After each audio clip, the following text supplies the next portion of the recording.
प्राचीन द्वारिका नगरी के साथ अचानक कुछ ऐसा हुआ कि भगवान श्री कृष्ण के इस पृथ्वी लोक को छोड़कर जाने के मात्र 36 वर्षों के बाद ही सिंधु सागर के जल पर तैरती हुई वह प्राचीन द्वारिका नगरी जल में समाने लगी।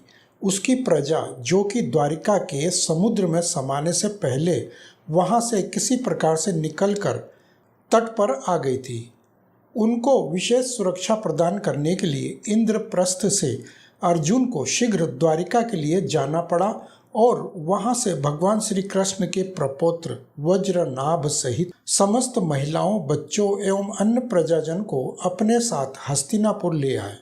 हस्तिनापुर में आने के बाद धर्मराज युधिष्ठिर ने एक बार फिर से मथुरा नगरी को आबाद करवा दिया और श्री कृष्ण के प्रपौत्र वज्रनाभ को मथुरा का राजा घोषित कर दिया। नमस्ते, मैं अजय चौहान। इस जानकारी को और आगे बढ़ाने से पहले आप सबसे अनुरोध है कि यदि आप हमारे इस चैनल पर पहली बार आए हैं तो कृपया इसे सब्सक्राइब कर पास में बनी घंटी को जरूर दबा दें, ताकि हमारी आगे आने वाली इसी प्रकार की अन्य जानकारियां भी आप लोगों तक पहुंचती रहे।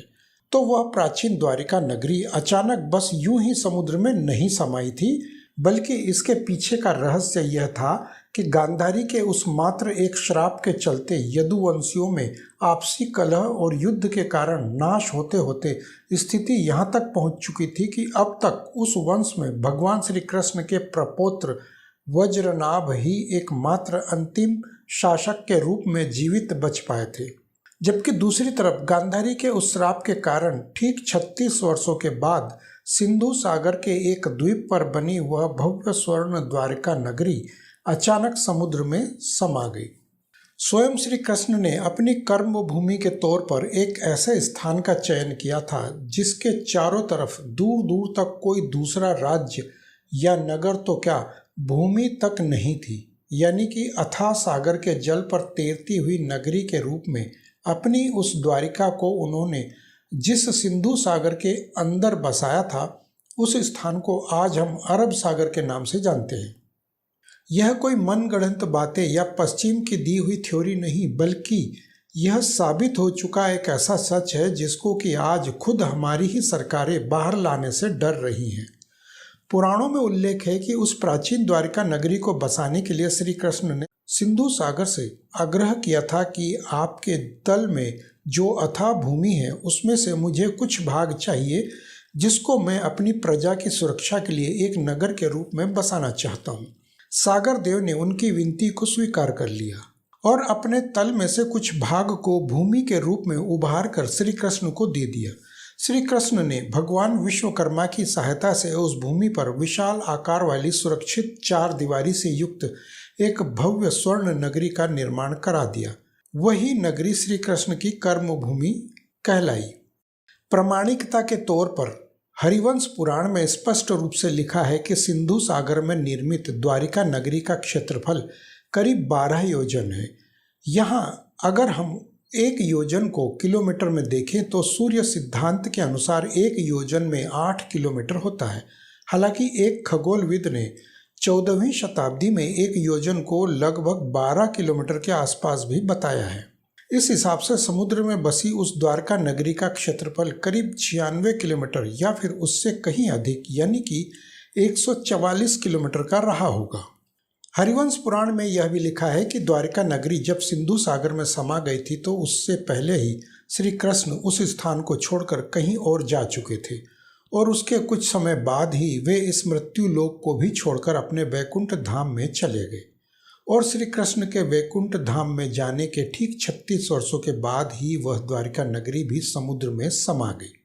वर्तमान द्वारिका भी उसी दौर में स्थापित एक प्राचीन नगरी ही है, जिसको कि स्वयं भगवान श्री कृष्ण के प्रपौत्र वज्रनाभ ने मथुरा का राजा घोषित होने के बाद उसी द्वारिका नगरी की याद में श्री कृष्ण को समर्पित करने के लिए इसका निर्माण करवाया था।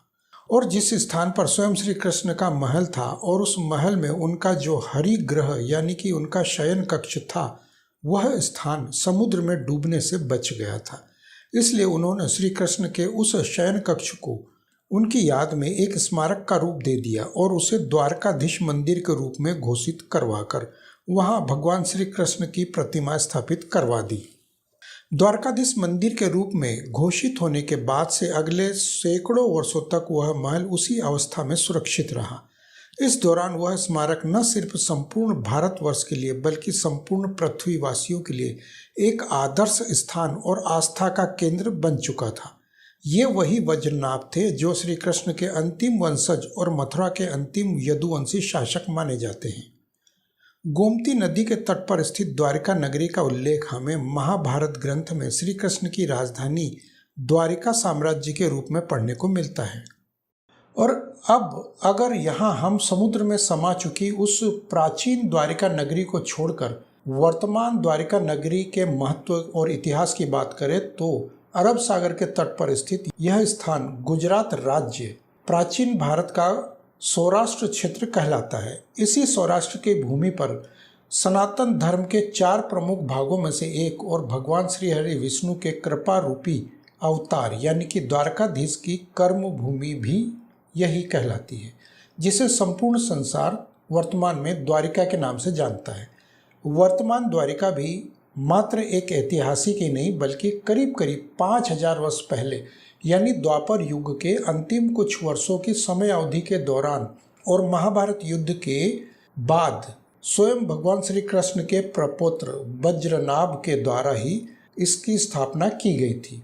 और कहा जाता है कि इस नगरी में जो उनका वर्तमान जो द्वारकाधीश मंदिर है, भले ही वह अपने यानी कि भगवान श्री कृष्ण के शयन कक्ष के मूल स्थान पर नहीं है, लेकिन वज्रनाभ ने इस मंदिर को एक स्मारक के तौर पर स्थापित करवाया था और स्वयं उनकी पटरानी देवी रुक्मणी ने इस मंदिर में पूजा अर्चना भी की थी।